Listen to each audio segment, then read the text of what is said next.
আসসালামু আলাইকুম বন্ধুরা,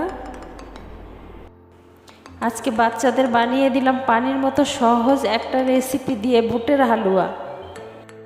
চলুন তাহলে দেখে নিন রেসিপিটা। 1 কাপ বুটের ডাল পর্যাপ্ত পানি দিয়ে ভিজিয়ে রাখলাম। 1 কেজি দুধ চুলায় বসিয়ে জাল করে নিচ্ছি। ভিজানো ডালগুলো দুধের মধ্যে দিয়ে সেদ্ধ করে নেব। বুটের ডালগুলো সিদ্ধ হয়ে গেছে। আমি একটু তরল রেখেছি যাতে ব্লেন্ড করতে সুবিধা হয়। ডালগুলো ব্লেন্ডারে দিয়ে দিলাম, ব্লেন্ড করে নেব। একদম মিহি করে ব্লেন্ড করে নিয়েছি। চুলায় একটি প্যান বসিয়ে 1/4 কাপ ঘিয়ের কিছুটা রেখে পুরোটা ঘি দিয়ে 2টো দারচিনি টুকরা দিলাম।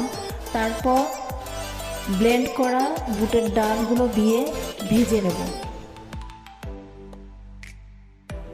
ডাল ভাজা হয়ে গিয়েছে। এখন 1.5 কাপ চিনি দিয়ে ভালো করে মিশিয়ে নেব। 1/2 চা চামচ জর্দা রং দিয়ে দিলাম, সুন্দর একটি কালার আসবে। 1/2 চা চামচ এলাচি গুঁড়া দিলাম। 1/3 কাপ গুঁড়ো দুধ দিয়ে ভালো করে মিশিয়ে নেব।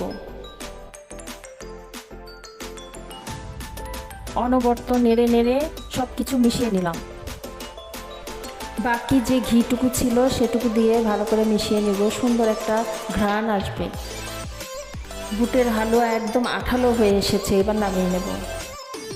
একটি প্লেটে ঘি মাখিয়ে নিলাম।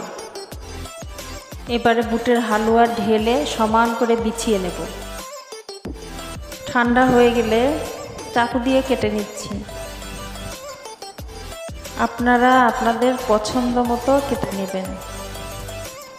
উপরে বাদাম কুচি দিয়ে সাজিয়ে নিচ্ছি। তৈরি হয়ে গেল মজাদার বুটের হালুয়া। আশা করি রেসিপিটা ভালো লাগবে। আমার বাচ্চাদের তো খুবই পছন্দ হয়েছে, দেওয়ার সাথে সাথে খেয়ে শেষ।